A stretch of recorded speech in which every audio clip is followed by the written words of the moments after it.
Baina, nondik hasiko gara? Lehenik ikusi zer hobetu behar dugun. Ze subentzio dauden ikusi behar da. Zer finantzaketa behar dugun. Inbertitu efizientzian errazagoa da orain. Egin zure hobekuntza plana, ezagutu behar duzun finantzaketa eta eskura dituzun laguntza eta kenkariak. Sartu birkaitze eraginkorra.laboralkutxa.eu simulatzailean.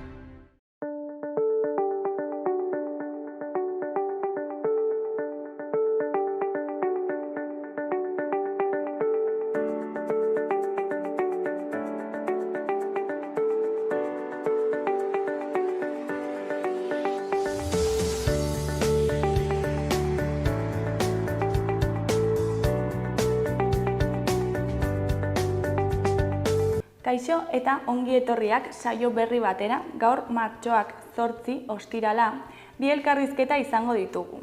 Gaurkoan gure ohiko kolaboratzaileetako bi izango ditugu. Alde batetik Inigo Larramendi izango dugu Navarraldetik datorrena. Honek hainbat kontu kontatuko dizkigu, haien artean Gamazadaren ekitaldia nola joan zen eta Astigarragan maiatzaren 13tik 18ra ospatuko den kultur astearen inguruan hitz egingo gaitu. Eta beste alde batetik historiagilea den Javier Mangado izango dugu eta gaur emakumearen nazioarteko eguna izan da eta foruen monumentoaren gaia egokitzen zaigunez, bi hauekin zerikusia duen istorio bitxi bat kontatuko digu.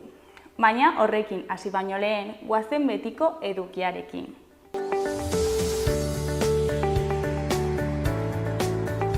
Goazen orain gaurko efemerideekin. Gaurko egun batean, 1911an lehen emakume langilearen nazioarteko eguna izan zen. Clara Zetkin feministaren deialdia jarraituz. Manifestazioak izan ziren Austria, Hungarian, Danimarkan, Suitzan eta Alemanian. Urte batzuk geroago, 1917an emakumeek greba egin zuten Errusian, ogia eta bakea eskatuz. Egun berean, baina 1918an Espainiar gripearen lehen kasua zabaldu zen. 50 milioi hildako sortuko zituen pandemiak. Gainera, 1988an Burgosetik Arabara pasatzeko erreferendumean baietzak gehiengoa lortu zuen Trebiñun. Eta bukatzeko, gaur, ondo dakigun moduan, emakume langilearen nazioarteko eguna aldarrikatzen da. Ikus ditzagun gaurko lerroburuak.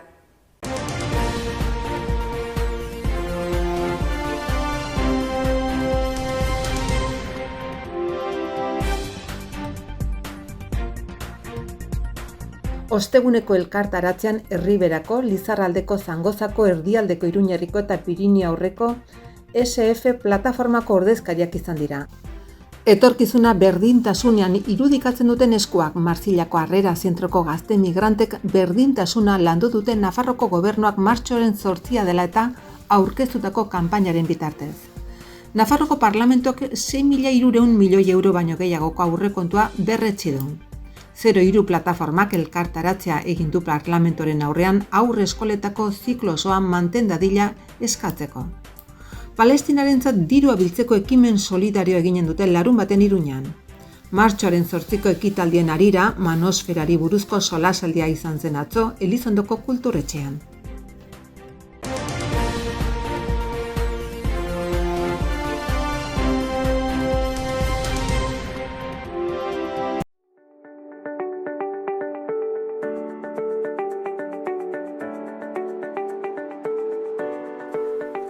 Aste honetarako agenda ikusiko dugu.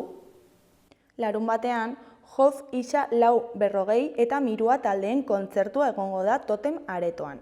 Joz Isa Lau Berrogei eta Mirua taldeek kontzertua eginen dute Totemeko oholtzan.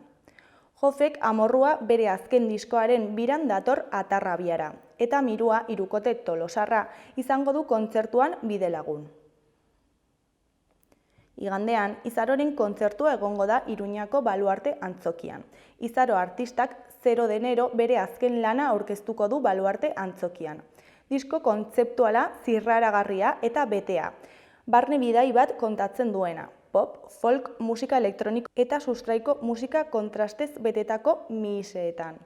Bertan, Izarok bere alderdi argitsuena erakusten digu, baina baita basatiena ere. Arratsaldeko 7:30 sarrerak Baluarteren webgunean.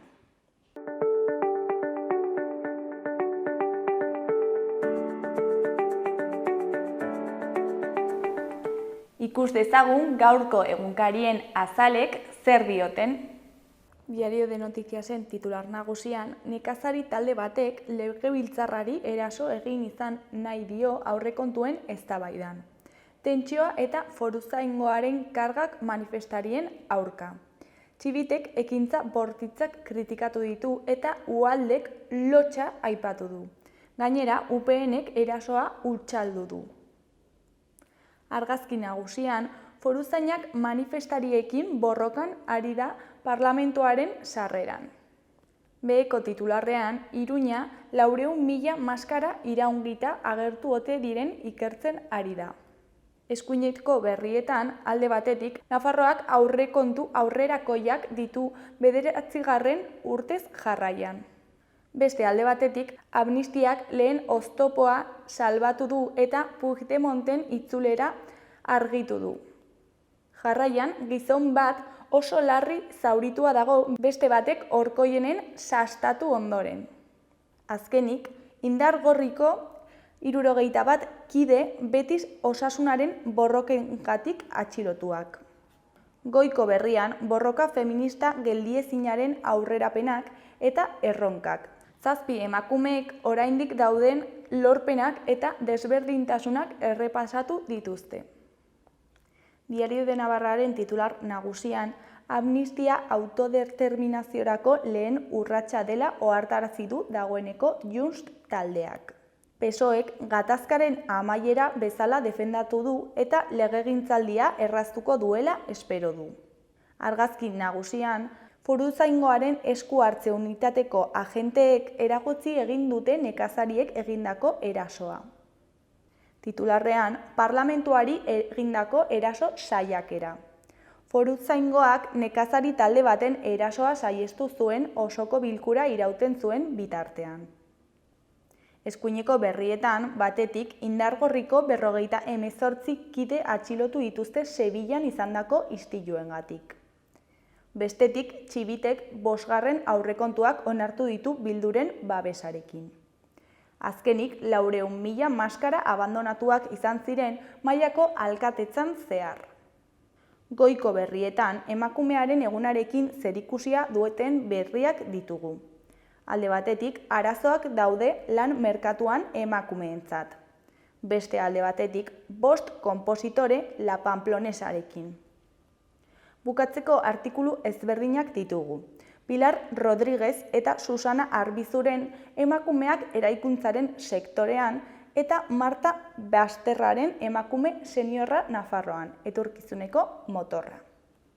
Gara egunkariaren titular nagusian, emakume bat zainketa intentsiboetako unitatean dago, ertzaintzak erreala PSG-ren partida baino lehen kargatu ondoren.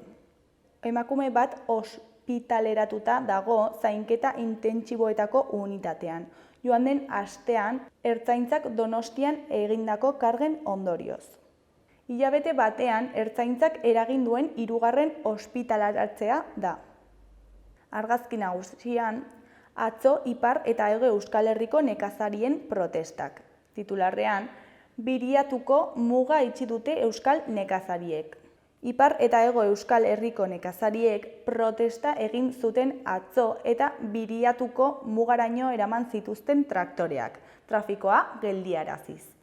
Erdiko berrietan, alde batetik, Otegik PPren botoak onartuko lituzketen galdetu die EAJari eta PSEri.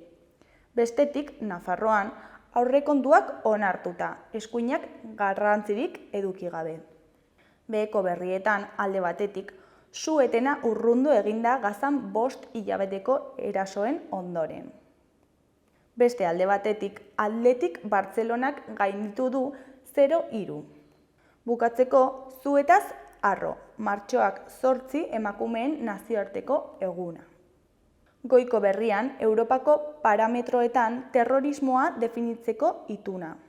Dena aurre ikusitakoaren arabera badoa, Espainiako Kongresuak datorren ostegunean emango dio oniritzia PSOEk erkekin eta justekin adostu duen amnistia legearen proposamenari. Testu berriak Junstek urtarrilaren 30ean atzera botatako dokumentuaren hitzaurrea eta 3 artikulu aldatzen ditu. Aldaketa gehienek amnistiatik kanpo geratuko diren jokabideak mugatzea dute helburu, Europako zuzentarauetan oinarrituta. Legeak aurrera egiten badu, ekimenak senatura eramango du, PPek gehiengoa baitu izapideak atzeratzeko. Berriaren titular nagusian, emakume bat larri dago. Erreala PSG partidan ustez ertzainak foam pilota batekin buruan zaurituta. Zainketa intentsiboetako unitatean dago 54 urteko emakumea, eta senarrak salatu du bide erdian bakarrik zela tirokatu zutela. Senarrak dio ertzainen jaurtigaiak bete-betean jo zuela emaztea. Badakigu ez dela errebotez izan. Argazki nagusian atzo Ipar eta Hego Euskal Herriko nekazarien protestak. Titularrean Iparra eta Hegoa batu eta ultimatum bat eman dute nekazariek Biriatuko mugatik. Ezkerreko argazkian Bartzelona eta Errealaren atzoko partidua. Titularrean Bartzelonak itzali du kopako finala jokatzeko itxaropena. Beheko titularrean denentzako amnistia legearen testua onartu dute Madrilen. Aurrez, Juntos por el Cambiok baztertutako edukiari ukitu txiki batzuk eginda, atzo onartu zuten Espainiako Kongresuko Justizia Batzordean amnistiaren legearen testua. PSOEk, Juntos por el Cambio eta erkek adostua, eta Kongresuaren osoko bilkurara bideratu dute. Erdiko berrietan alde batetik, Bea Salaberrik mesfidantza zaitez argitaratu du, etxeko istorioetatik sortutako kontakizuna. Beste alde batetik, lanaldi partzialean ari dira emakumeen 27,4%, Araba, Bizkai eta Gipuzkoan, eta soilik gizonezkoen 7,6%. Azkenik, gaur emakumeen nazioarteko eguna da. Goiko berrian, antsietatearen molekula NT3 tratamendurako aukera bat. Eskuineko berrian, Zuetaz Arro lelopean, martxoak 8 emakumeen nazioarteko eguna dugu. Euskal Herria irratiaren titular nagusian, Irati Majueloren hitzetan, zaintzaren gaia erdigunera elkartzea erdietsi dugu. Gure bizitzekin negoziorik ez. Ardurak hart itzazue goiburua hartuko du Euskal Herriko mugimendu feministak prestatu duen mobilizazio sortak. Joan den azaroaren 30ko greba feministan egin bezala, oraingo honetan ere zaintzek behar duten iraultza aldarrikatuko dute kalean. Iruñean arratsalderako egin du deia. Arratsaldeko 7etan aterako da manifestazioa Antoñutitik. Eskuineko berrietan alde batetik tentsioa parlamentuko ateetan, nekazariak indarka sartzen saiatu direla eta. Bestetik, Isabel Etxeberriaren hitzetan, 16. mendean emakumeak hasi ziren ahalduntzen baita botere eremuetan ere. Isabel Etxeberria idazle eta ikerlari lapurtarrak Margarita Nafarroako erregina liburua aurkeztu du Nafarroako liburutegian. Saioan, Heptameron emakumez osaturiko abesbatzak parte hartu du garaiko errepertorioarekin.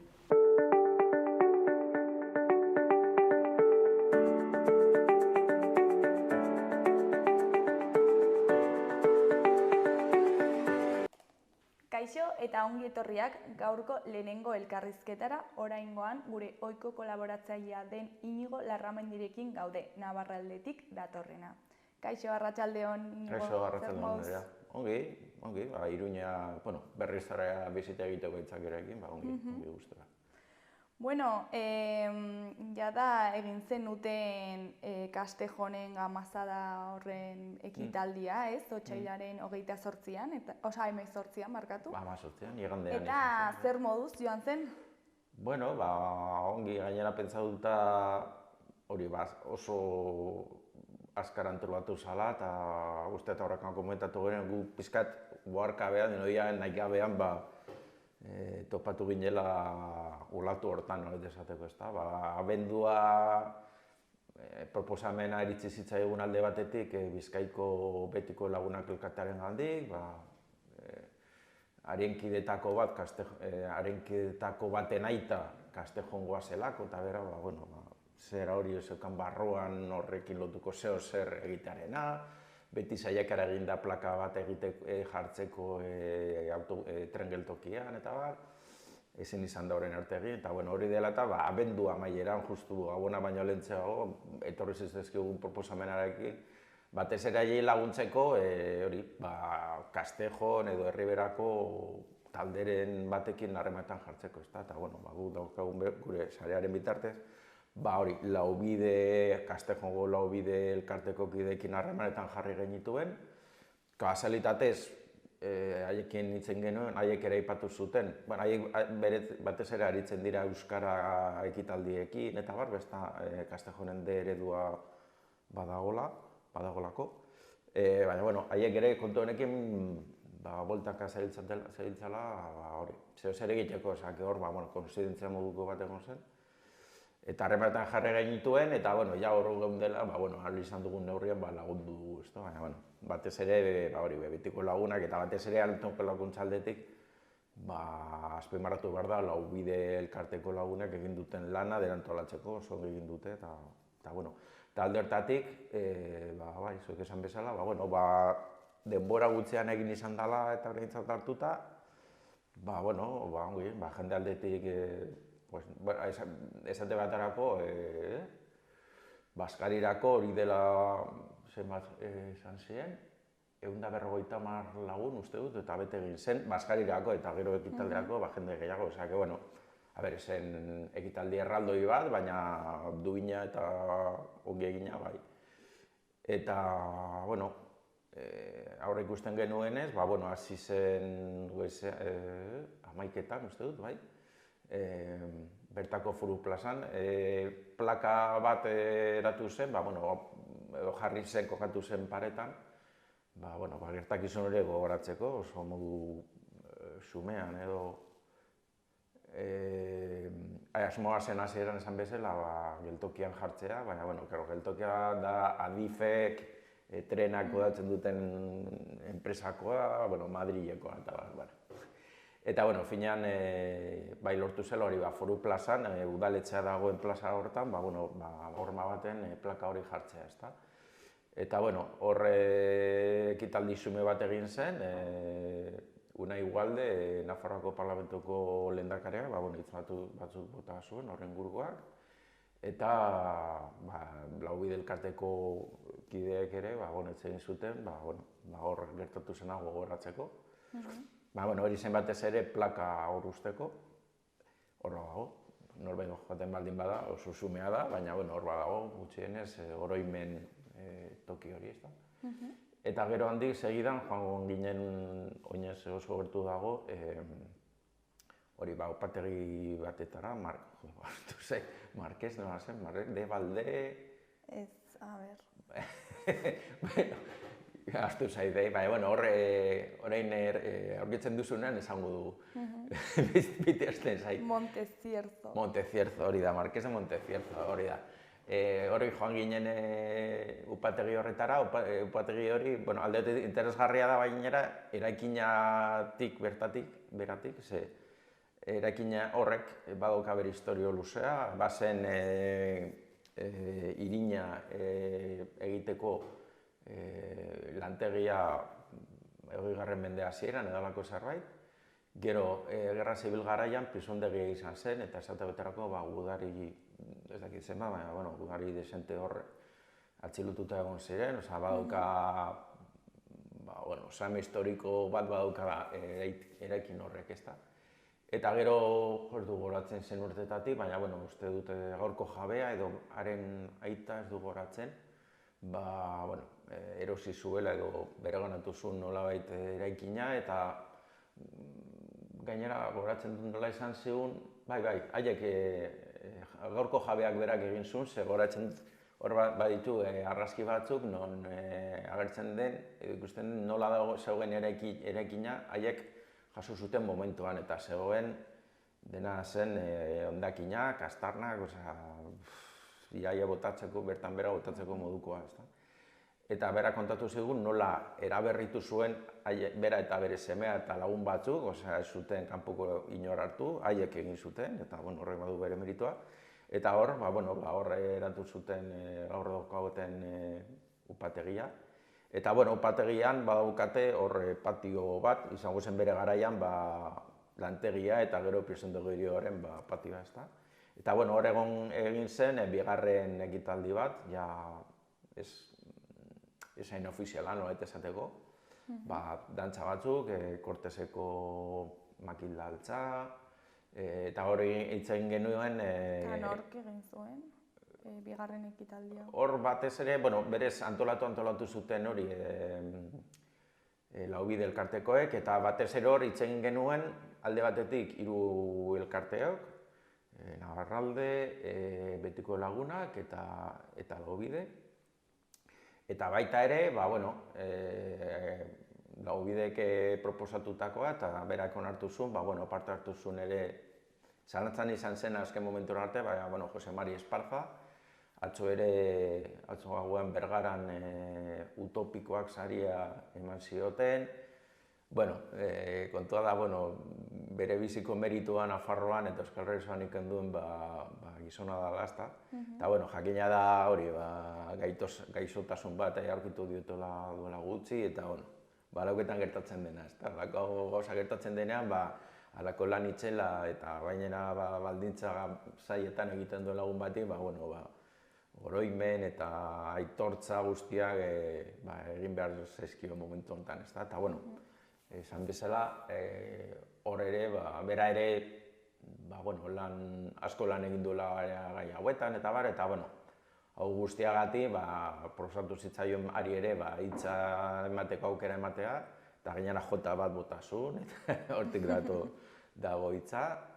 Eta hori izan zen ekitaldea, 3 elkarteen hitzaldi labur bat, zer oroitu nahi zen bertan, gure kasuan batez ere, erresistentzia, Esparzak ere aipatu zuen, gure herriaren ibilbide historikan nola bete behar izan garen, pakto edo hitzarmena eta berak esaten zuen,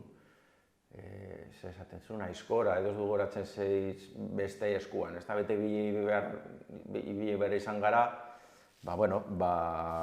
bi muturreko egoera hortan, alde batetik hitzartu, baina beste aldetik beti ere beharrezko izan behar denean, mendira jo, borrokatu, nola baita.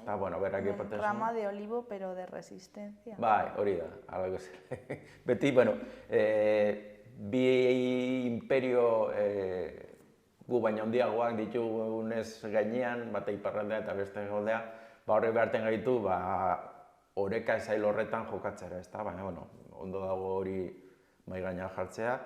Eta, gu esateatako, azpimarratu genuen hori, nola hori esen gertakizun alde batetik garrantzitsua da azpimarratzea, hor defendatzen zena nahiko gutxi zela, alegia momentotarrako geratzen zitzaiguna eta gaur geratzen zaiguna da geneukanaren azken zati txiki bat baino ez.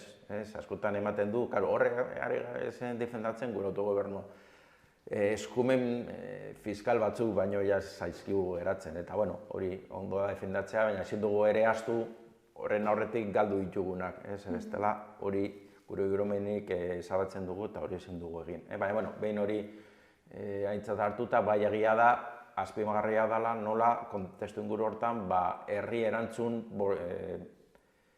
irmo bat egon zen, hori da hortik atera ditekeen ikasgai nagusia. Hor, zeo zer lortzen baldin bada, edo alegiten baldin bagara da, horretarako behar da herri bat antolatuta, mobilizatuta eta kontzientzia duna. Hori gabe, geratzen zaigun apur hori ere galduko dugu, eta hori azpimarratzeko konklusioa bada.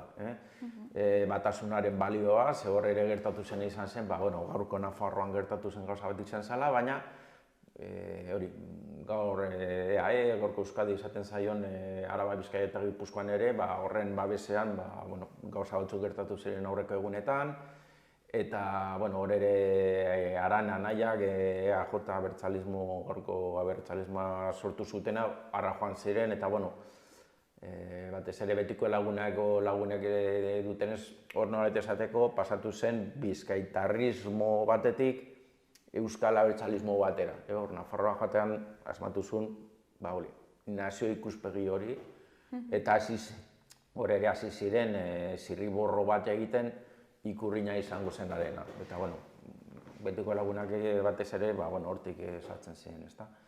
Hori da pizkat hor, saldu edo azpimarratu nahi izan genuena, bakoitza bere hitzaldian.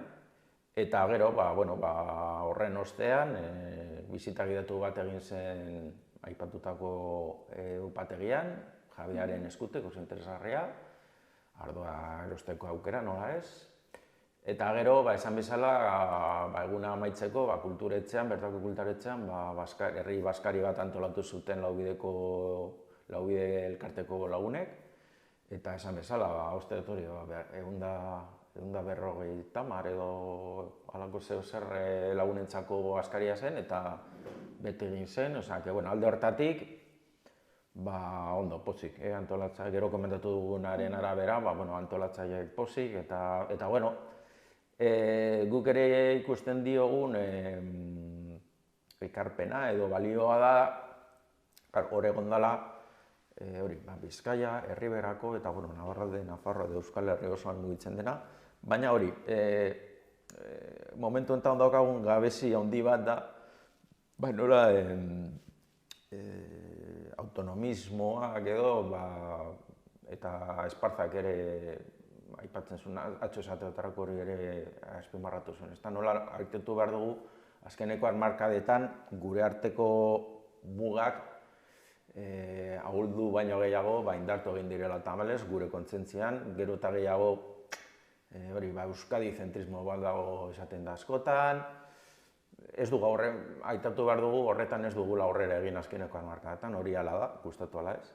Eta alde hortatik hori horren orka egiteko adibide bat izan da, nola toki Bizkaia, Nafarroko Erribera, Iruñan egoitza duen, baina ni Gasteiztarra naiz, esate beterako, Nafarroa eta Euskal Herria nire txal goza bera da, goza bera dira. Euskal Herria edo Nafarroa osotik, osoko elkarteen arteko laguntza horrek fuituak ekarren dituela. Nik uste dut hori landu beharreko bidea badala, ikuspegi estrategiko batekin, eta nik uste etorkizunean aukera berriak egongo direla. Baina, oraingoz hori hor geratu zen, esan bezala oso denbora laburrean antolatu zen dena, eta... Eta bigarren ekitaldia lehenengoa bezain arrakastatxua izan zen? Bai, finean oroar jende bera joan zen, alegia. Plaza lehenengo ekitaldia laburragoa izan zen, ordu erdi bat, berez ekitaldia laburragoa, baina bakizu. Jendea bildu, hasiko geraz, garrasiko, argazki batzuk gero, ordu erdi bat edo izango zen, baina ekitaldia bera agian ordu laurden bat dezen gehiago izan, laburra izan zen, eta gero jarraian, hor ginen guztio, joan ginen upategira. Horre borobil bat egin zen, erdiko esparrua libre utzita dantzarientzako eta hori. Eta aldetatik, ongi, ez nituen kontatu, baina 200 lagun edo bilduko ziren, eta alde hortatik ongi atera. Batez ere, nik uste polita, eta saiatu ginen nik uste mezu norbere aldetik eta norbere ikuspuntutik, ez da? Baina, nik uste saiatu ginela pizkat ere, mamila edo gai garrantzitsuak aipatu ditugunak hor mahai gainean jartzen, eta gainera hori hor zeuden ere ordezkari politiko batzuk, eta ez dakit barrenatuko duten ala ez, aile badaukaten bere dinamika eta bar. Baina, garrantzitsua da ere, ideia batzuk hor azpimarratzea edo hor ustea. Norbera gero ikusiko du zen horrien barneratzen ditu, edo ez, hori ez dago gure esku. Baina bai guritzen ez ideia hauek aipatu ditugunak eta beste batzuk errepaketu behar ditugu. Ze bestela badaukagu inertzia bat, horre testuinguru politikoak eta instituzionalak esartzen dugu inertzia bat, eta inertzia horre baditu gabezi batzuk. Osea, hori txiko dugu. Baina, bueno, esan dago. Primeran, ez? Bai, esan dago, gainera hain askar egin dela aintzat hartuta eta hori, eta ongi. Eta, bueno, batez esan dago, horre ja harreman bat egin dela, eta horren inguruan, etorkizunean, antzeko gauza batzuk agian antolatu daitezken, baina elkarte gehiago ere batuz, ikuspegi horrekin, nazioa egin da, finean da hori, elkar ezagutu, askotan hitz egiten dugu norberak deituko duen nahi duen moduan, Euskadi, Euskal Herria, Navarra. Baina askotan nazio bat aipatzen dugu, mapa bat edo beste jartzen dugu, baina benetan hor irudikatzen dugun esparru horren barruan dagoen jende ezagutzen dugu, elkar ezagutzen dugu Euskaldunok edo Nafarro. Eta nik uste hortan, bidea badaukagu egiteko, elkar ezagutzeko, elkarrekin hain gurea den auzolan hori egiteko, kultura berpizteko, eta, izan da dira hau bide horretan abia puntu bat, ez da hori da, niretzat hori da garrantzitsuena, bestea, da gertakizun historiko zehatz bat gogoratzea, eta ongi dago hori eta bar, ez da, baina garrantzitsuan niretzat da hori, nazio-gintza denon artean elkarlanean, hori da garrantzitsuena nire ustez. Bueno, primeran. Eta gaiaz aldatzen? Erabat, bai, desente. Joan den astean, Reala eta PSG-ren partida, kontrako partidan, tifo bat atera zuten Realekoek. Hori da. Hau da bitzikeri bat, baina, interesgarri iruditu zait, alde batetik, sareetan eta edabide batzuetan, ibili den irudia eta irudia izan delako.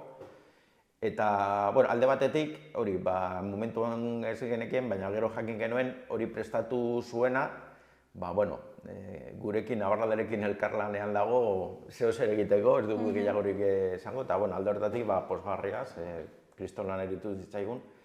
Batez ere, interesgarria delako adibide gisa, guk askotan aipatu izan dugu eta lan egiten dugun kontzeptu garrantzitsu bat da oroimen lekuarena. Agian horrean botata eman dezake gauza apur bat abstraktua dela edo filosofikoa, baina ez da hori eta kontrakoa. Eta hori ikusten da adibidezaz batekin, ez da? Oroimen leku bat da ez du zertan izan leku geografiko bat, izan daiteke pertsonai bat, izan daiteke gertakizun bat, kontzeptu bat, ohitura bat, edo zer gauza izan daiteke, baina da, zea bat non nazio, herri, gizarte batek bere burua irudikatzen du nola esateko da. Denok partekatzen dugun erreferente bat, eta gu gizarte edo nazio bezala nolabait gure burua irudikatu nahi dugunean, egiten duguna da, oroimen lekuetara jo.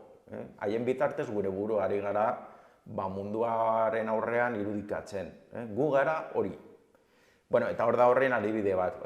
Hor egoten zena, haimenen komentatu izan dugu noiz bat, Horreagan gertatu zirela bataila ezberdin, ez bakarra, baina ezagunana da lehenengo bataila bat, 1778an gertatu zena, baskoiek armada frankoa, Karlomagnoren armada garaitu zuten, eta bar, hori da, literatura dela eta batez ere, nahiko ezaguna bihurtu den oroimen leku horietako bat, eta horre egin zutenak, Paris Saint-Germain Europako Koparen edo Champions Leagueen barruan Paris Saint-Germainen kontra jokatzen zutenez, hartu zuten gertakizun hori, esateko, galoak edo frankoak esan da, garaituko ditugu, ez zituzten garaitu, baina, hori beste kontua da. Interesgarria dela, adibide gisa, gainera badago oso kontzeptu nire ustez oso garrantzitsua aspaldi honetan, eta da, esaten zaio pentsalari britaniar batek lan duzun kontzeptu hori da nazionalismo banala, alegia. Gaur, batez ere, estatu nagusien nazionalismo, da abertzalismoa, teorikoki, Frantzia edo Espainia teorikoki bere burua ez daukatea abertzaletzat. Haiek abertzaleak dira besteak, nazionalistas y no nazionalistas.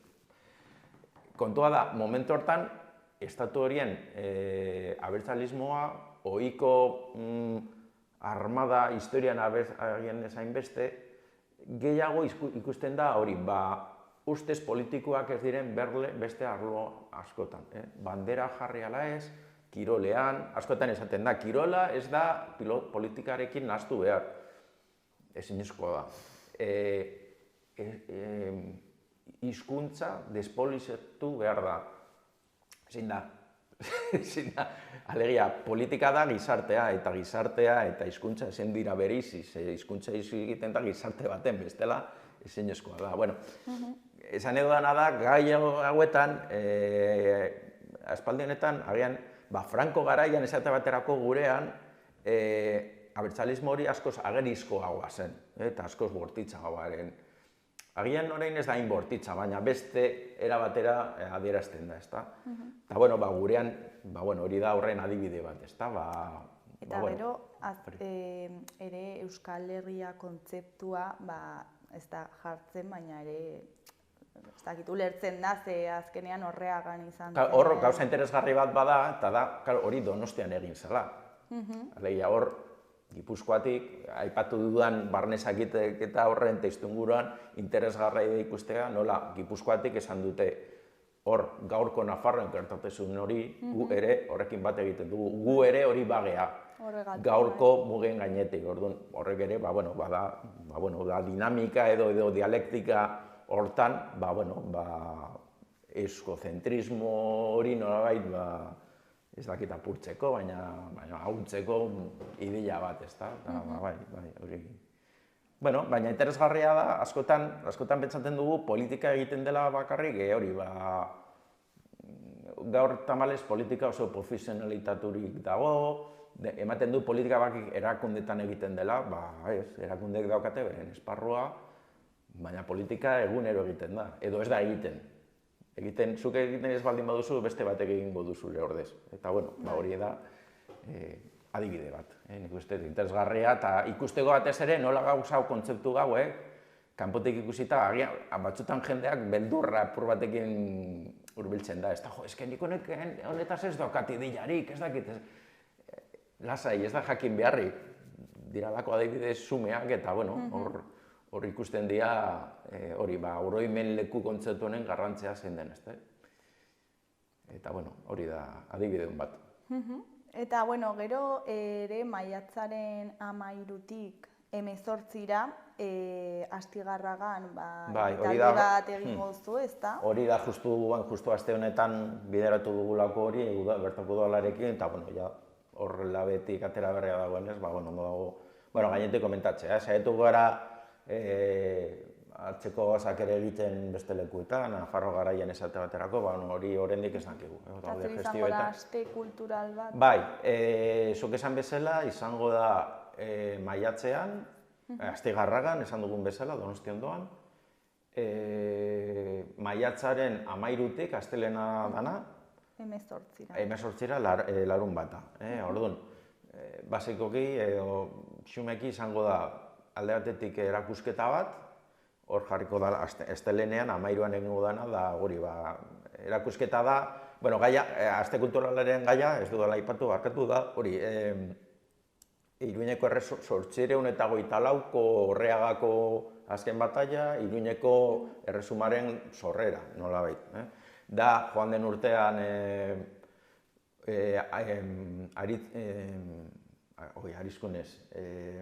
Auritzen, barkatu,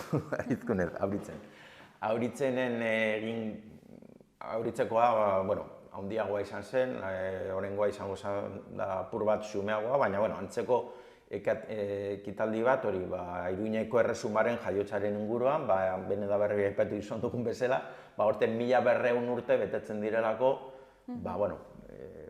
erresuma horren jaiotza gisa hartzen dugun mugarri hori gertatu zela, ezta? 1824ko Orriagako azken bataila. Eta astean zehar egongo dana izango da hori, auritzen jarri genuen erakusketa hori. Erakusketa horretan, irudikatzen dugu azaltzen dena, da batez ere Orriagako bi bataila horien arteko tartea. Zergatik, jende gehienak Orriaga aipatzen gurean, Orriaga gutxo gara ezagutu, nik uste jende gehienak ezagutzen duela, entzun da, bintzat. Baina gehien bat lotzen du, hori, lehenago aipatu dugun, lehenengo bataila horrekin, bataila hori gertatu zela, badakit hor zeo gertatu zela, eta agian eskoiak garai atera ziren, jendeak agian jakingo du, baina normalean jendeak hortaz aparte zer gutxi daki. Eta kontua da, bi gauza, alde batetik, zergatik daki hori, soilik, ezagutza hori ez datorrelako historiatik, literaturatik baino, eta gurea ez den literaturatik gainera. Alegia, ezagutza horren jatorria da handik 200, 200 edo 200 urtetara idatzi zen La Chanson de Golan erdiaroko lana edo idatzitik edo olerki bat zen. Hori frantzes batek idatzi zuen, eta gainera baskoien kontra egurra botatzen, eta bar. Baina kontua da, gu daukagun ezagutza hortik datorrela. Alegia ez da guk sortutako ezagutza, ez da kanpotik etorri zaiguna. Hori alde batetik. Eta gero beste aldetik, bakarrik ezagutzen dugu bataila hori, baina kontua da hori, mende erdiko tarte horretan, 778tik 1824 arte, hor gauza asko gertatu zirela, asko laburbilduz gertatu zela, izan zen Iruñea, Baskonia hegoaldeko eta bereziki Iruñea inguruko baskoiek antolatzeari, bere burua antolatzeari egin ziotela, alde batek musulmanak ziren, frankoak, eta hor ikusten dugu nola baskoiaren artean aliantza ezberdinak gertatzen dira, bere burua antolatzen dute, eta era horretan lortzen dute ezera bat, frankoen ezera bat musulmanen menpe egon, hor oreka zail baten, beti bezala, hasieran aipatu dugun oreka zail horretan, baina kontua da horren emaitza bezala lortu zutela subiranotasun bat eta finean estatu erresuma bat. Eta egiten duguna erakusketa horretan da, mende erdiko tarte hori azaldu, ulertzeko nola hori esen bataila soil bat izan, baizik eta prozesu konplexu bat, eta nola prozesu konplexu horretan gure arbaso horiek maila goreneko politika egin zuten eta horren emaitza bezala lortu zuten independiente izatea. Eta banatzen duzue hainbat egunetan? Nola barkatu? Banatzen duzue hainbat egunetan edo nola egiten? Dira, egunak baino gehiago, dira, petu dizuedan tarte horren, uste dira, 18 panel. Eta, ikutzen egun baino gehiago, aipetzen dira, hori, bai tarte hortan gertatu ziren gertakizun nagusi batzuk, eta baita ere pertsonen nagusi batzuk. Eneko Aritza bera, bere aita, ziurenik ordu arte momentu baten behintzat Iruñeko buruzagia izango zena, ziurenik, bere ama Oneka garrantzitsua da, ikusten dugunez, berak ezur mamitu zuelako aipatu dugun baskoien arteko aliantza hori, garaipen albiditu zuena, eta Oneka horregatik ere garrantzitsua da. Oneka eta bere alabak eta ilobak, nukasitarrak ere, ez da kronologikoa, baina hori, uztartzen ditu pertsonei nagusi batzuk, gertakizun nagusi batzuk, eta kontzeptu batzuk hori guztia ulertzeko berrazkoa direnak. Eta nik uste erakusketa hori ikusita ulertu dezakezu, lehenik eta behin jakin, ze jende gehianak ez daki, ikasi lehenik eta behin, baina gehiago ulertu nola hor prozesu bat egon zen, ze aldagai edo ze aldagai nagusi gertatu ziren hor, eta nola horren guztiaren emaitza gauzatu zen independentzia bat. Hori nik uste euskaldunok gure autoestimoa eta gure zer garen hobeto ikasteko ezinbestekoa dela, eta hor pizkanta gura saltzen dena, orduan hori egongo da ikusgai astigarran. 13an bertan egingo da nola baiteko aurkezpen Eta zeleku eta Barkatu? Astigarragan izango Bai, barkatu, bai, egia. Dago Astigarragako egongo da, bai erakusketa eta gero aipatuko dudan ekitaldia, larun batan egongo duna. Hori izango da Astigarragako Herribera kulturetxean. Herribera kulturetxea gau izan, da irakin oso moderno bat, Herribera kulturetxea, horrekin aurkitu daiteke erraz. Eta esan dakoa, hor lekuan bertan, aldeatetik sotan lurrazpiko areto moduko batean horrengo da erakusketa. Esan bezala, astelehenean 13an aurkezpena egingo dugu, gero ikusgai egingo da aste osoan zehar, eta gero larun batan goizean, 18an goizean, informazioa jarriko dugu eborreldean, ja dena zehazten dugunean, baina, 10:00-tik ordu batea, gutxi gora bera, edo ordu bat aterdira edo, ordu biak artera eginez. Jardunaldi bat egingo dugu gai horren inguruan, printzipioz hiru ponentzia edo hitzaldiekin, dena ongi joan ezkero, printzipioz egongo lirateke Peio Monteanos, azkipaldi honetan liburu bat atera du Baskoniaren inguruan, eta nahiko ondo saldu da, eta interesgarria da. Hori berak azaltzeko aukera ematea, zuzenean, gero etorriko da, bera itzengo du Baskonia, zalegia, Iruñeko erresuma jaiotzen da horren aurrean bazegoen Baskonia, edo Baskoniako dukerri batetik, urutsiko dugu, eta berak azalduko dugu pizkat aurrekari horiek. Gero, Xabier Urujok, berez horregako batalloi hauei buruz arituko da, aipatu dudan hildoarekin. Eta gero nik emango dut azkeneko hitzaldia, nik hor nire hitzaldian egiten dudana da auritzen ere eman nuena, da nolabait baskoi guztien ikuspegi orokorra ematea alegia. Horregako bigarren, azken bateia horretan, alentza bat egon zen batez ere, Iruña inguruko Inigo Leinuko edo Eneko Leinuko baskoien artean, Banukasen artean, eta baita ere Aragoiko baskoi batzuen artean. Hor berez ez dira agertzen beste baskoiak, zeintzuk dira beste baskoiak, mendebaldeko baskoiak, garai hartako kroniketan arabarrak, esaten zaie, baina ez dira bakarrik gaurko araba, esan genezake gaurko EAE gutxi gora bera dela, gutxi gora beraz, Errioxan ere baziren, mendebaldeko baskoi horiek zertan ziren testuinguru hortan, eta baita ere Pirineos iparraldeko baskoiak. Ez bakarrik gaurko Ipar Euskal Herria, baizik eta Garona ibaiaraino. Izan ere, momentu horretar arte, esan dezakegu, Baskonia horren muina, edo indargune nagusia zegoela hain zuzen ere Baskonia horretan, Pirineos iparraldeko Baskonia horretan. Zer gertatzen da momentu hortan, Ipar Baskonia horrekin, zergatik eta ze parte hartze daukate baskoi horiek ere testuinguru horretan. Zertarako, Baskonia osoko ikuspegi orokor hori ez galtzeko, oso joera daukagu gure buruaren, aipatu dut lehenago, joera daukagu gure buruaren ikuspegi zatikatua izatea, oso sartuta daukagula hori lurraldeak garela, banatuta.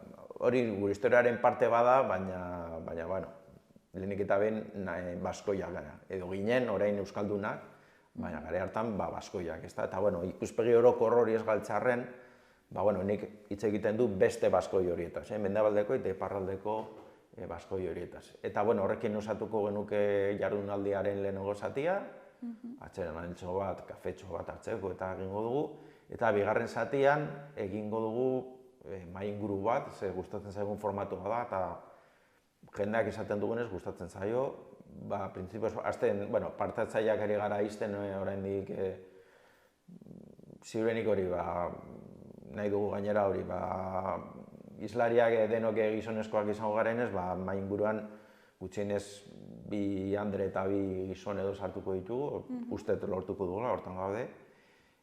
Baina, hori, guk probazatuko dirudi galdera batzuen gainean, goizean informazio historikoa eman baldin bada, baina honek ze garrantzia dauka gaurkoan guretzako, zergatik da garrantzitsua, ze esan nahi eman behar diogu, horren inguruko hausnarketa bat, ezta? Eta, horrekin printzipioz osatu dugu, esandako. Gero, astu zait hor gauza bat esatea barkatu, aste kultural horren baitan, esan dugu larun batean o 18an jardunaldia izango dela goizean, baina aurreko egunean, ostiralean, 17an, arratsaldean, ordua oraindik zehazteke dugu, baina hor egingo da antzezpen bat, badago Gipuzkoako segurako talde bat, historia oroituz, da antzeki afizionatu talde bat, aurrean erabekin eta helduekin ere, adin ezberdinetako jendearekin, 20 lagun inguru edo. Eta haiek prestatu zuten antzezpen bat honen ingurukoa. Eta nongo jendea da? Nongo jendea da? Segura herrikoa, Goierriko, Gipuzkoakoa. Joan den urtean antzeztu zuten Beasainen, Mutiloan, Goierrin batez ere, Auritzera ere eraman genituen, baina aurten aukera dagoen ez beste luku batzutera eramateko, jarretu dira dinamika hortan, eta antzezpen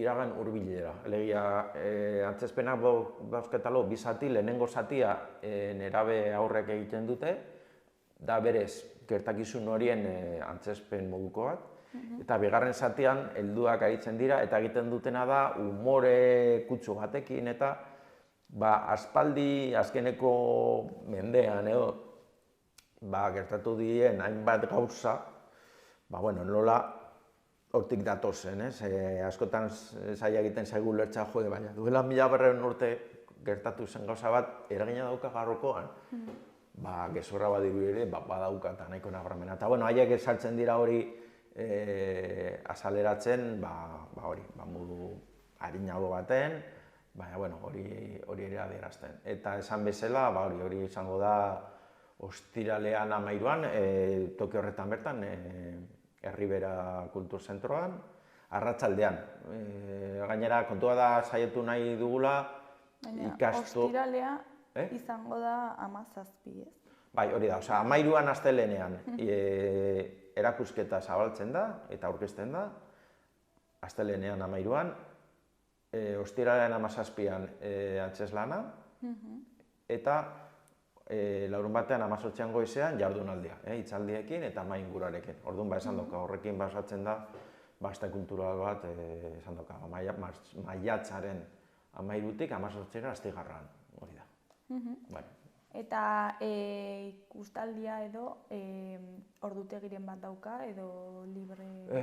Hori izango da, kulturetxean dagoenez, izango da kulturetxearen ordutegia bera. Baina, zabelik ez dut zehazki goratzen, baina goizean eta arratsaldean irekita ez du goratzen. 8 edo 9 ordu bitara, eta gero 5-etik 8etara doelako zerbait. Kardetatik kulturetxeak berak duen ordutegiarekin, nahiko zabala printzipioz, horrez dagoen esorik. Bueno, bukatu dugu genukan gai guztiak, ez? Bai, hilabete honetarako, hor badago nahiko. Eta, zuri eskerrak ematea, beste hile batez hemen gurekin hitz egitera etortzeagatik, eta ea zer ekartzen duzun hurrengo hilabetean. Hori da, hemendik hilabetera, ikusiko dugu zer duguen esku hartan. Gauza berriak, labean ditugu hainbat gauza, gehiagiak, denak kudeatzeko ez da erreza. Baina, esan bezala, ditugu asmo ezberdinak hor labean, eta, gauzatzen denean joango gara hemen komentatzen. Horrengoz hori daukaguna eta hori azaldu dugu, eta horrengo hilabetean, ikusiko dugu. Zer berri, ziur. Primeran hurrengo hilabetera arte. Hori da, mila esker eta hurrengo hilabetera arte. Agur.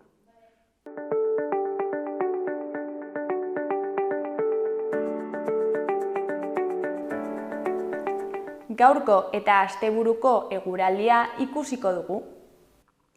Gaur, ostirala, hego haize zakarra izango da protagonista. Egun osoan, harro ibiliko da eta traba egingo du. Hodeitza aldakorra izango da eta noizean behin euri apur bat egin dezake, batez ere azken orduetan. Nafarroa iparraldean aldiz, prezipitazioa ugariagoa izango da eta elurkota 1000 metro inguruan egongo da. Temperatura maksimoak jaitsi egingo dira eta 10-15 gradu artekoak izango dira. Larunbatean fronte bat igaroko da eta lehen orduetan euria egingo du. Edozein kasutan frontea azkar pasatuko da eta goizak aurrera egin ahala mendebaldean ostarteak irekiko dira. Nafarroan aldiz, prezipitazioek jarraipena izango dute, batez ere Pirinioetan.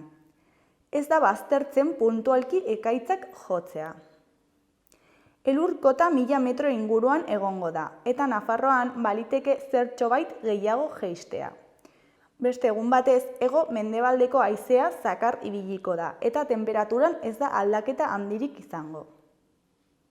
Igandean, hegoaldean eta Nafarroan egunaren hasieran euria egingo du. Goizean, haizeak hegoaldetik mendebaldera eta ipar mendebaldera egingo du. Eta haizearen aldaketarekin batera, ipar partean euria ugariagoa izango da. Gainera, noizean behin zaparradekin batera trumoi ekaitzak jo dezake. Elurkota 1000 metro inguruan egongo da eta arratsaldean 1200 metrora igoko da. Temperatura zertxobait baxuagoa izango da.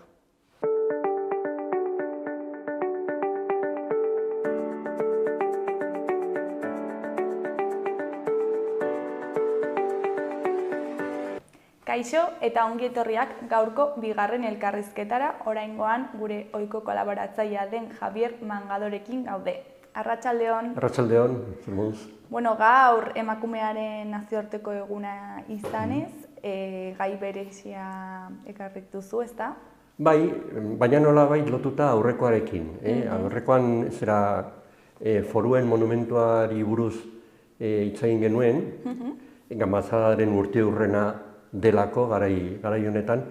Eta, aprobetxatuz pixkat monumentuarena, guztiok ezagutzen dugu goian daude, gailurrean dagoen estatua hori, irudi hori. Irudi hori ez da, irudia da, zera foruen, Nafarroaren irudia, errepresentatu nahi du, ez? Eskuan foruak ditu, olako paper bat, ez? Errolda bat, baina emakume hori, irudi hori egiteko, benetako emakume bat erabili zen, modelo, eredu bezala, ez? Eta izan zen, bere historia oso bitxia da, ere bai, eta nolabait islatzen digu nolakoa zen 20. mendearen hasierako gizartea emakumeekin, ez? Oso historia bitxia da, gogorra, berarentzat gogorra izan zen. Pentsatu behar dugu, azteko nolabait esateko, ez? Monumentu hori, ja ikusi genuen, Gamazadaren ondorioz, eraikitzela, eta bla. Eta orduan, enkargua eman zioten Martínez de Ubago eskultoreari, Manuel Martínez de Ubago eskultoreari. Honek baziukan anaia bat, Jose María Martínez de Ubago, ere bai, eskultore, arkitekto. Horren anaia, Jose María Martínez de Ubago, ere bai, arkitektoa zen, baina eskultorea ere bai. Eta orduan, goiko irudia, bien artean erabaki zuten egitea Manuelek. Eta Manuelek hartu zuen eredu bat, emakume gazte bat, garai hartan 19 urte zeukala. Neska polita, iaia nerabea zen, eta eredutzat hartu zuen, ez? Baina, bide nabar, ez daki ongi, ez omen da ongi jakiten, momentu hartan bertan edo zer, pentsatu behar dugu, 19 urte zeukala, 1903an gaude, ordan, mendearen hasi-hasieran. 19 urte zeukan, baina Manuelen amorantea omen zen, eskulturaren amorantea omen zen. Klau, momentu horretan, 1903an monumentua bukatu zenean, emakume horrek, Rosa Estefania Oteiza izenekoa, 19 urte zeukan arren, ja, bigarren semea zeukan. Momentu horretan, bigarren semea zeukan, eskultorearena, biak. Orduan... Eta eskultorea beste familia bat zeukan edo ezakigu? Ez zeukan. Eskultorea zen, Manuel Martínez Ubago zen 6 urte zarragoa. Osa, nahiko gazte ere bai ez. Baina ez zeukan familiarin bere aldetik ez. Kontua da, klaro, ez era harreman hori oso gaizki ikusia izan zen, emakume hau Rosa Oteiza, familia humil baten alaba zelako, ez? 7 seme alabetatik bigarrena zen. Aita hil zitzaion ere bai, bizitza da oso gora berazua, ez? Orduan ama alargun geratu zen, nahiko gazte ere bai, eta orduan hasi zen lanean konpainia kaleko karrikako eskoletan, atezain. Eta Rosaren ama? Rosaren ama, hori da. Beraz, nahiko familia pobrea, humila zen, ez? Eta orduan, dirudienez, han bizi ziren, baina Rosa San Anton kalean jaio zen. Orduan, ja, bere lanarekin joan ziren konpainia karrikara, ez? Baina, hala ere, bestea zen eskultorea eta arkitektoa, ez? Orduan, maila handiagokoa, ez? Zen. Orduan, harreman hori ezen ongi ikusia, ez garai hartako gizartean, ez da familian ere, eskultoraren familiarekin. Gauzak nahazteko, oraindik naziagoak izateko, dirudienez, bere anaia ere bai, arkitektoak, Jose Maria, Manuel Martínez Ubago, ere bai, omen zen neska horren nahian, horren atzetikan gorteatzeko nahian. Orduan, gauza oso nahazia izan zen. Kontua da, oso gaizki ikusita zegoen, ez ziren ezkondu. Azkenean, eskultorea eta emakumea eta neska ez ziren ezkondu. Baina, bi seme alaba zituen ja. Hirugarren bat izan zituen, ere bai. Eta ez dago argi, hirugarren semea, hiruak semeak. Hirugarren semea Rosarena zen edo Martínez Ubagorena, eskultorearena. Hala ere, 3 semeak elkarrekin bizi ziren beti. Beti elkarrekin, anaiak bezala, bizi ziren. Kontua da, eta ez bat ziren ezkondu, baina elkarrekin bizitzen ziren. Edo Rosak zaintzen zituen semea. Harremana batzen. Elkarrekin bizi segurenik ez, baina harremana batzela bai, seguro. Orduan, gauzakola, azkenean bi anaiak, eskultorea eta arkitektoa, erabaki zuten hemendik alde egitea, ez? Eta Zaragozara joan ziren. Eta Zaragozan, eskultoreak, lan batzuk egin zituzten, eta biak arkitektoak nahiko onak ziren, ez? Eta izen handikoak. Orduan, han lan batzuk egin zituzten, eta Jose Maria, neskarena nola baita esateko, beste neska bat ezagutu zuen, bere mailakoa, hori bai, eta ja ezkontzeko zen, ez? Eta orduan, ezkontza prestatu zuten, eta ezkontzera joan ziren, eta ezkontzeko egunean bertan, Elizan, Rosa agertu zen 3 semeekin. Eta sekulako iskanbila montatu zen, ez? Eskandalo ikaragarria izan zen. Eta orduan, ezen ezkondu, ezkontza bertan bera geratu zen. Total, eskandalo hura izan zela eta seguruenik, gauza hauek ez dira dokumentalki agertzen, ez?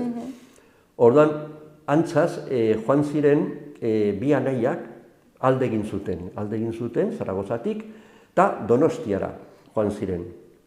Eta Donostian bizi eta lan egin zuten, oso ongi. Eta hori bai dokumentalki agertzen dela, agirietan, zera erroldetan, agertzen da, 3 semeak Donostian ere zirela. Dirudienez ostatu batean bizi. Haie bakarrik, Zirena handiak edo... Bai, ja, koskortuak eta ikasten eta hori, Donostian, ez? Ostatu batean. Baina amaren rastroa, arrastorik, ja ez da izan. Ez da jakiten. Dirudienez, semei esan omen zieten zera ama hiltzela. Baina ama ez zen hil. Desagertuta zen. Osa, dirudienez, ez zera aitak, beste alde batetikan, aitak, Martínez Dubago, ez zera 3 semei apellidoak eman zizkien. Baina 2 apellidoak. Osea, Oteiza apellidoa, Rosaren amaren apellidoa galdu zen. Martínez Dubago, Lizarraga ziren. Ordan, arrastorik ez dago. Jesus, ematen du telenovela bat. Ematen du novela bat, bai. Oso historia polita, historia eta historioak gainera. Total, han ziren ikasten eta, dirudienez zera aitaren lepotik, baina aitak ez zuen beraiekin harremanik izan nahi. Osea, 3 semeak bakarrik ziren. Kontua da, baita ere dokumentalki agertzen dela, ama zegoela errenterian. Osa, Donostian ez, baina errenterian. Eta han, 10 urtez ibili zen emagin lanean. Emagina zen. Eta horregatik agertzen da, ez? Orduan, zer zegoen? Ama semeekin harremanetan zegoen, aita ez zegoen harremanetan, baina... Zergatik joan ziren Donostiara, ez baldin bazuten harremana aitarekin? Ez da jakiten. Osea, Donostiara joan omen ziren, Zaragauzatik iez. Eskandaluari iez. Eta gero, baina nolabait, edo ama zegoen, ez da jakiten, hori dira elukubrazioak, historiak. Edo ama zegoen gertu, kontrolatzeko aitak ordaintzen zuela, eta laguntzen ziela semei, edo zer. Kontua da, dirudienez, amak semeekin harremanik ez zeukala. Ze haiek pentsatzen zuten hilda zegoela. Oso nazia da kontua, da novelon bat. Bai. Total. Bueno, pues semeak koskurtu ikasi, azkenekoak ez zuen ikasi, nolabait ikasketa, goi mailako ikasketak izan zituzten, baina azkenekoa ez, baina ofizio bat izan zuen. Orduan, harremana, hain moztuta zegoen harremana aita eta semeen artean, ezen gero semeak eskontzean, ezen aita agertu. Eskontzetan, ezen agertu. Ez da, haien bilobak ezagutu ere. Ez zituen ezagutu, aitak. Ama, bitartean, han zegoen. Inguruan, hurbil, baina besterik gabe. Orduan, kontua da gero, 20. mendearen 60. mende inguruan, urte inguruan, 6. hamarkadan, ama agertzen dela berriz Iruñan. Iruñan bizi zen, kasualitatez bizi zen etxebizitzaren ondoan edo auzokide edo nolabait, gazetari bat izan zen, Perez Oio, nahiko ezaguna hemen Iruñan. Orduan, arek ere hartu zuen historia. Hartu zuen historia eta... Adin bat izango zuen ama, Bai, klaro, pentsa ezagun, 1900 hor, 18 urte edo, beraz, 78 urte. Osa, nahiko zarra zen. Azkenean, 70. hamarkadan hil zen. Hori argi dago. Hil zela Iruñan. Bitartean, klaro, semeek ez omen zuten haren berririk. Ez zuten ezagutzen. Eta hori guztia, nola gertu zen, nola sortu zen, nola jakin zen azkenean. Kontua da, hori da, beste bide oso bitxia. Eta da, Donostian zirela, semetako bat, ez dakit nagusiena edo beharrena, eskolan, ikastetxean, koinziditu zela neska batekin, neskato batekin, ez? Eta, zerrendetan izenak ikusita, neskatoa zen Martínez de Ubago. Eta mutikoak, pentsatu, pues ni ere Martínez de Ubago naiz. Ordan igual zenidea gara, ez? Eta esan zion neskari, eta pues igual zenidea gara. Total, neska jontzen etxera, galdetzera. Eta zen zioten, ez, Donostian Martínez de Ubago bakarra gara gu. Ez dago besterik. Neska geratu zen pixkat, hola, ez? Moskeatuta, pues hori. Kontua da, gero, ez dut kontatu, baina eskultorea Donostian zela, bere idazkariarekin ezkondu zela. Idazkaria nazko gaztea ere bai. Ezkondu zela, eta gero beste 5 seme-alaba izan zitula. Ordan, lehenguzinen artean ezen harremanik izan. Osea, arraz aparte zeuden. Eta, bazegoen nolabait esateko leinu legala, legezko leinua, eta bestea ez. 3 semeak alde batetikan eta 5 seme-alabak beste alde batetikan, hori bai legezkoak. Baina guztiek zuten Martínez de Ubago apellidua. Hori zen kontua, ez? Eta orduan, mutikoa ezen arduratu, baina neska bai. Neska pensatu zuen, hau arraroa da. Eta hasi zen, nagusitzen eta, hasi zen aritik tiratzen, ez? Eta lortu zuen loturak, eta azkenean dena jakin zuen, ez?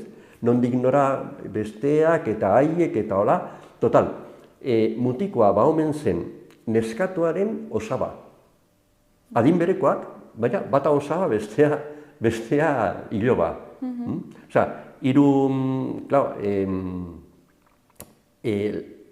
adar legalean bi belaunaldi pasatu ziren, baina bestean 3. Ordan mutikoa beste neskaren osaba omen zen. Eta orduan, hor bukatu zen historia guzia. Emakumea, Rosa, hil zen Iruñean, dirudienez ez zuen diru handirik, eta harremana zera aitarekin ez zuen izan. Kontua da, bere aitona, semeetako horrek kontatu ziola, beste aldean. Neskatuari, amaren aldetikan aitonak esan ziola, oso antza handia ziola Bi Ramonari, Rosari, oso zantzekoa zela. Eta horregatik neska moskeatu zen, orduan, nondik nora, eta hasi zen tiratzen tapa, eta ateratzen hori guzia. Orduan, oso historia, ez dakit, bizia da, oso ongi eslatzen du nola hartuta ziren emakumeak garai hartan, eskontzatik kanpo izatea 3 seme, ez seme bat, seme-alaba bat, 3 seme, beraz harreman nahiko jarraia zen. Izatea hori oso gaizki ikusita zegoen. Bakarra izatea ere gaizki. Bakarra izatea ere, bai, baina 3, gainera, horrek esan nahi du harremana luzea izan zela. Gainera, 19 urteekin, 2. semea izan da, ze Foroen monumentua inauguratu zenean, 1903an, urte hartan bertan izan zuen 2. semea. Eta eskulturaren 2. semea, horrek esan nahi du, 18-17 urteekin izan zuela lehenengoa. Orduan harremana atzetik zetorren, kasi nerabea zela.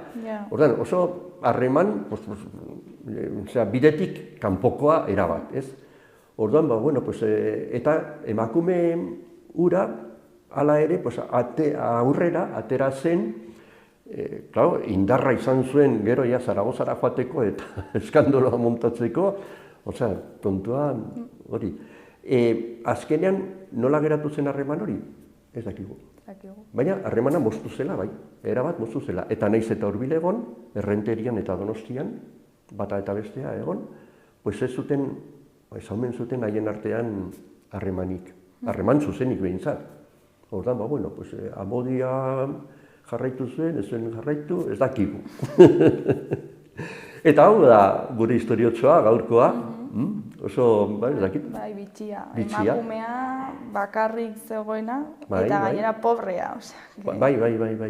Bai, familia zen oso pobrea, bere aita bizi zelarik ere bai pobrea zen, oso pobrea.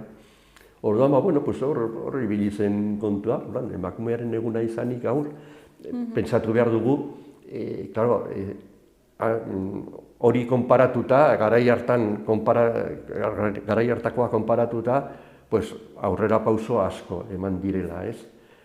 Asko falta dira, baina pentsatu behar dugu nondik gatozen ere bai, ez? Eta ez dela hainbeste pasa, osea, Ez dela hainbeste pasa, ez, 120 urte. Eta, por cierto, ere bai, beste, bueno, osea, nolabait adierazteko, iritzi hori, edo pentsamolde hori jarraitzen, nola aurrera jarraitzen zuela eta monumentuaren 100.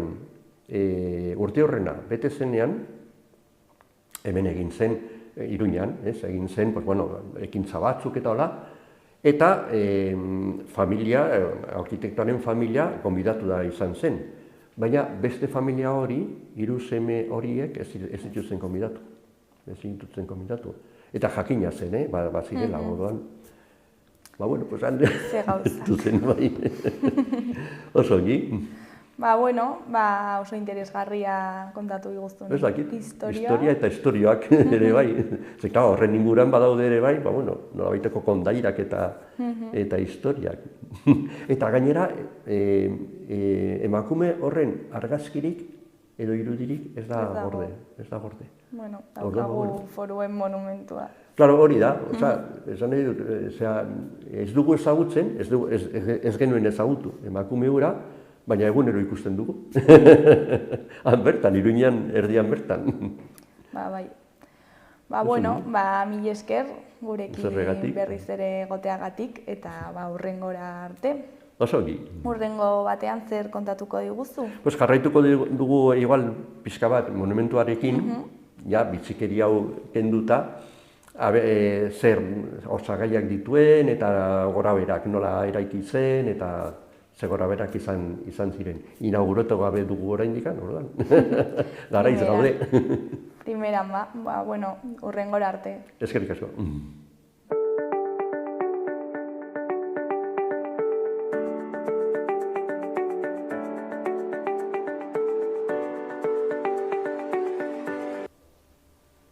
Gaurkoz hau izan da dena, hurrengo astean itzuliko gara eduki eta elkarrizketa berriekin. Asteburu oso ona pasa. Agur!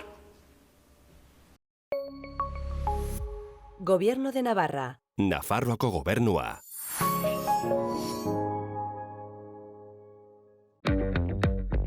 Ea nahi dudan, jakina. Eta argiaren fakturan aurreztea. Eta gasarenean. Ona da planetarentzat. Eta orain diru laguntzak dituzte. Inbertitu efizientzian. Egin zure etxe bizitza efizienteagoa eta jasangarriagoa. Eta aurrezten lagun diezazula. Birgaitze eraginkorra.laboralkutxa.eus.